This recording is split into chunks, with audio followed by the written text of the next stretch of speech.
Got your numbers? I got some of my numbers here. Yeah, well, it's been a lot. It's been a lot this year, so you gotta keep track of your numbers, eh? Because for me, it's my first year in the books, basically first full year in the books, and it was tense. No problem. That's been one of the things for you, trying to deal with a little bit of sickness here and there, but you power through it, right? Yeah, we're on the mend. We're good. Yeah, we're doing good. And as you can tell, we are in a bit of a different space, which is pretty exciting for us. Yeah, we're actually in the same office now, so I get to keep track of Jeremy. Yeah, no funny business now, huh? It's great. Loving the new space.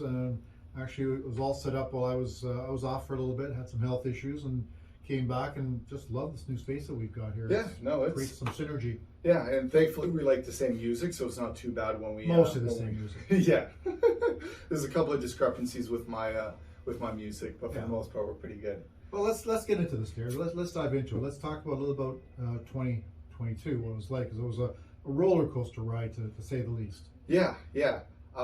For a big part of it, it just was kind of carrying over what started in 2021, right? Where we just saw those prices go so high up, and they just kept climbing, and there was really no answer for anybody as to where it was going to stop. Offer nights were seeing 10 to 15, 30. 20 offers. It was silly season, right? That's only. I've got to tell you, I'm so glad that none of our buyers actually bought during that time. Yeah. They actually listened to us. Exactly. Yeah. They stepped back and kind of said, "This is too silly. We're not that desperate to go to place. Obviously, it'd be nice because some of them were renters and they wanted to get into the first place, but unfortunately, it was just." After losing a couple, it's like, let's get off the gas and let's kind of coast and see what's out there, and let's take a moment to breathe, because you couldn't breathe last year for a big part of it, right? No, it's silly. It was a silly season. Yeah. I kept calling it that, and it really was silly season. I mean, we're very fortunate.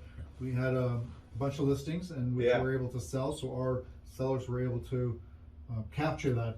Yeah, they capitalized. Yeah, and we've had a couple that are renting now, and they're thinking of getting back in the market now because we've had a price adjustment of 25-30% depending where you live. Yeah, exactly. And that's kind of what we saw happen. So we saw about 6 months of 22 where it still was continuing that trend we saw in 21, just crazy growth, and then it just kind of poof, it was just gone so quickly. The Bank of Canada came in, stepped in, raised interest rates. Yeah. And everybody said, whoa. Yeah, Big Brother came in, said, you know what, something needs to happen here. So that was their way of kind of addressing the situation, and it did put the brakes on it in a big way. I don't know for myself, because I'm naive in kind of the grand picture of how it's worked. Have you really ever seen a slowdown happen that quickly? Something similar, perhaps not as drastic as we had this time back in 1989. Market was a little hot then as well, and then all of a sudden in March the phone stopped ringing. We're all, what's going on? You told me about that. Is that your Black Friday you called it, whatever it was, your Black March? All of a sudden just dead, right? Phone stopped ringing. We're going, what's going on? And I remember we were saying that the market could drop 25%, but our manager said it's never going to happen. Don't worry about it. Guess what? It dropped a lot more than that. More than 25, eh? Yeah. So, we're sitting in that range too, 20-30%, depending on the month that you're looking at. But the good news is, I think you would agree to that. We've seen the market sort of stabilize a bit as far as prices go. We're not seeing the drops. Yeah, we're not seeing that crazy fluctuation in prices anymore, at least as much. Places aren't going 100,000, 200,000 over ask. But we do see a lot of places still are having offer nights, right? Yeah.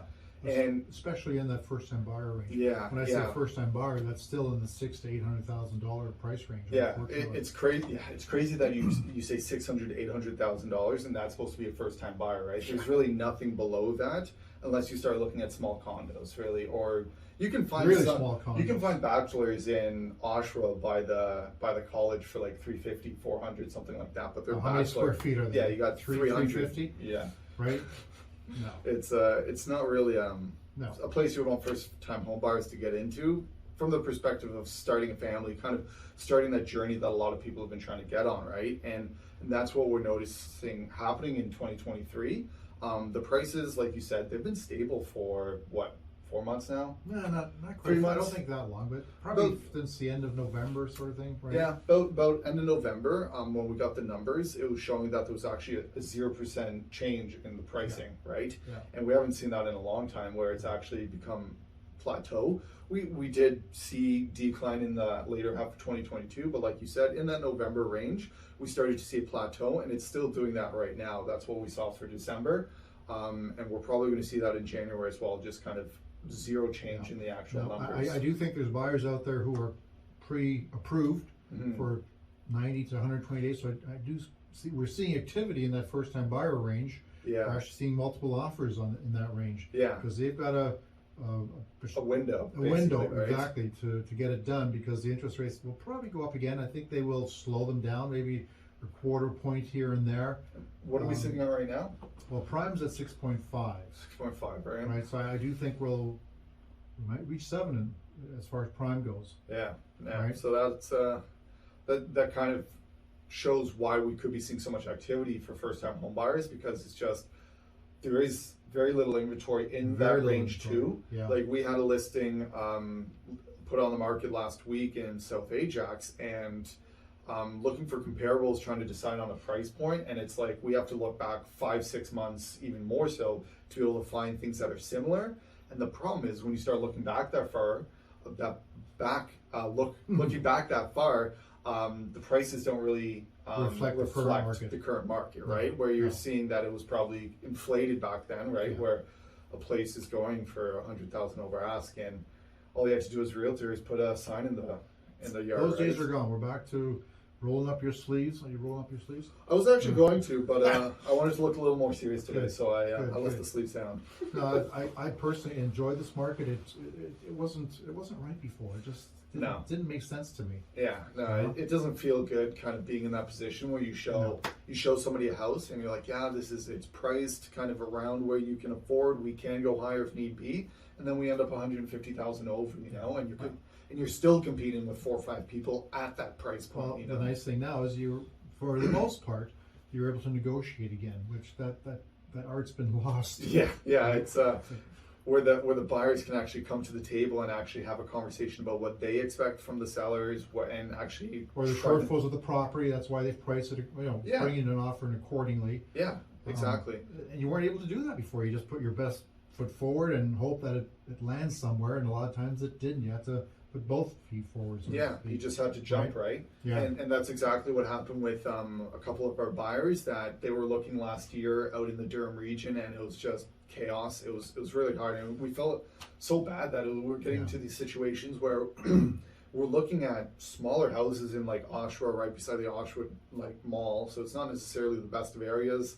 It's like 2 bedrooms, 1 bath, and they're selling for like $750,000 or more, right? It's like, how can we justify this right now, So they stepped back, and then they decided when they wanted to come back. We had no desire to push them to it. It's whenever they felt comfortable to reapproach it, and they did. When did we start looking again? November? It was November, right? It was about November we started looking, when we saw those prices start to level off. They looked a little bit outside Durham region. And then we were able to go look at places, kind of take a day or two to decide if we think about it, pros and cons, process it, because it had been on the market for a week or something like that. There was no offer night, so then it was up to us to kind of set the terms of where do we want to go in at, what do we want our irrevocable to be, closing, these kind of things that buyers didn't really have control over before. It's starting to see those opportunities again in the right places. But like we said, a lot of places are going so fast that people still going firm. People are still going up really high as first-time home buyers. So it's hard to find that kind of sweet spot of a place that.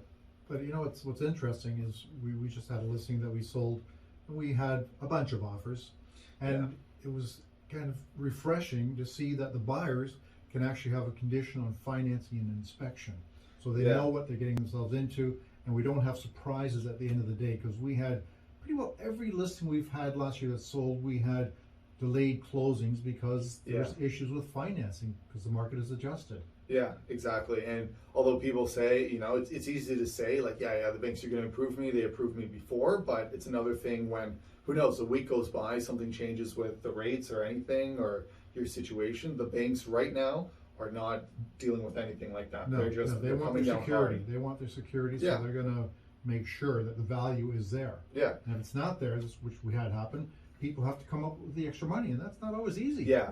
Try coming up borrow, and steal from your relatives. Yeah, and it could be right? Could be a couple $1,000s, could be tens of thousands of dollars, we've right? had that, so we're not going to go there. Yeah, in those situations, as a seller, it's better to kind of give the extension and believe they want to get this done. They give you that intention, obviously, if you talk to the agent, and rather give them a little bit of time to figure it out, because it's not a fun situation to be in for anybody. Buyers don't want to be in this situation. No. And what a lot of brokerages are actually recommending that we notice in the offers we were getting is that they have to have a financing condition, regardless of whether or not they needed it. Whether they're pre-approved or not. Yeah, whether they're pre-approved or not, they have the financing in there, because brokerages right now are just like, don't mess around with it. But protect your buyers either way. If somebody goes in firm and they get it, it's kind of like, well, they're going to take that risk, and it's probably not worth it for you to take it as a buyer. So that's happening, and it's good. Buyers should have that opportunity to do the due diligence with financing or home inspection, right? And like the buyer I was talking about before, we could get in there with a home inspection, go over everything, and if there was anything that popped up, it would be more than likely that we would be able to take a list of things to fix. The seller would have to get that fixed if they wanted to keep the deal alive, right? Exactly. And that gives us so much control as a buyer, and it creates a balanced market when buyers can do that. But at the same time, there are still places like the first time home buyer places that sell so quickly, right? So there is a balance starting to shape in the market, right? So yeah, absolutely. Jerry, I'm just going to go a little different direction here, because you started this, you've had a year under your belt now. What's the biggest thing that you learned during that year? The biggest thing that I learned during the year. Sorry, I don't mean to put you on the spot. No, don't. But do. But no, it's fine. I didn't prepare for that question. So for me, probably one of the I'd say two things that had different effects on my ability to be successful. The first was just the amount of paperwork and back end stuff that can go to putting a deal together, from the perspective of the market we're in, where it can be very tense, like having to extend deals, dealing with lawyers, and understanding the different legal jargon that needs to be used properly to protect your sellers or to protect your buyers, different costs like that. And I found as we went through it, and then being able to speak about these kind of situations, it shows that I can be an expert at this in a sense, because I have the experience now of going through a bit of a tumultuous year, right? Absolutely. Like, I don't know how many times you said to me, like, oh my gosh, I've never been in this situation before, dealing with a seller where we're struggling this much to get it closed or something like that, right? So I take it as huge learning curve. A huge learning curve, and it's really helped me kind of on the second side of the thing that I've really learned from the year, and that's really helped me, is how important relationship building is in this business. And I know it's super sappy to say, oh, you got to become friends with everyone, but it's not even that. It's about understanding how to create a relationship. Well, sure, you're friendly, but you still need to be blunt with people and give them the right information, right? Fiduciary responsibility. Fiduciary obligation, right? This is something that we have with all of our clients, where we need to make sure that, sure, we want to make sure we're doing the best for you, but sometimes we have to tell you something you don't want to hear. Like if you're going to overpay for a place, we're giving you that advice. Again, we're not the decision maker, we just give advice, but sometimes that's the advice we have to give, where it's like, this isn't worth it, guys. Like, it's happening with a buyer for us right now, basically, where we're in a little in between, where it's like they kind of want the place, but it's at a price point that we're not necessarily comfortable with, and we know we can have that kind of conversation with them, where they're like, hey, if you guys feel that you want to pay that, you can, but for us, this is where we kind of sit. It's just advice, right? It's advice. They do what they want with it, but you know what? We can sleep at night. Exactly. We're not just for the paycheck. Yeah, and it's super easy to say, but there's so much nuance to being able to create a proper relationship with somebody where they feel they can trust you, and they feel that you've got their best interest at heart. Yeah, and sure. and even to take it away from that side, but even for a realtor and somebody getting into real estate, it's very easy to have somebody walk on you, where it's like, you have to kind of tailor to their schedules, tailor to like, they want to see 10 places over the course of 2 days, and it's like being able to set boundaries and being able to show them what the process should be and how it's worked for us, right? Because you've been working with people for so long that you've taught me the process of dealing with a buyer, kind of going out first with maybe see 5 places, decide what you like, and then hone in and then whittle it down to maybe see 1 or 2 places next time, right? and being able to communicate that to people without kind of stepping on toes, being like, I appreciate you want to see so many places, but there is a way we can do this and we know it works. And communicating that is an art. It's a skill that I'm still learning to develop, but I can see how effective it's been in the business that you've created, right? Yeah, so, excellent.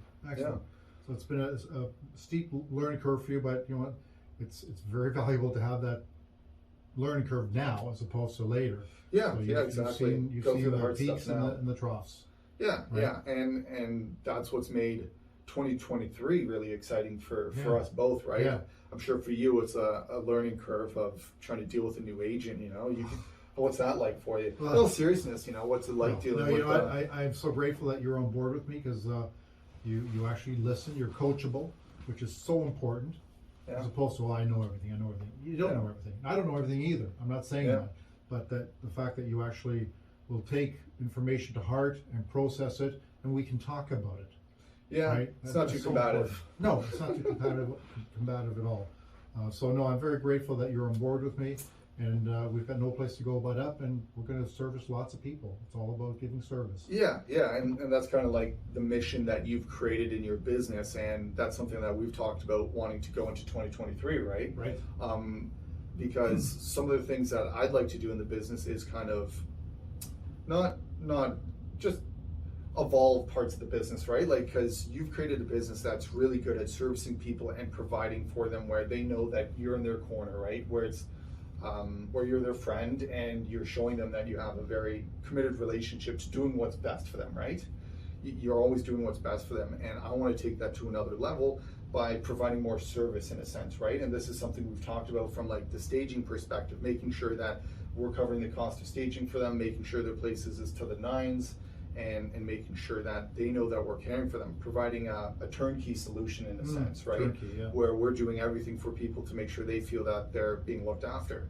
And that starts with something as simple as when we do a listing presentation, we've got a full checklist for our clients showing, okay, on these days, these things are going to happen, what to expect from showings, an example of an offer, so that they get a booklet that basically can put them at ease that we're taking care of them, right? And that if they ever have questions, that we're there for them, and that we've given them resources and tools we to actually make sure. have a plan in place. Right? We're not just kind of winging it as we go, right? So creating a very cohesive business for us is something that I'm really excited for.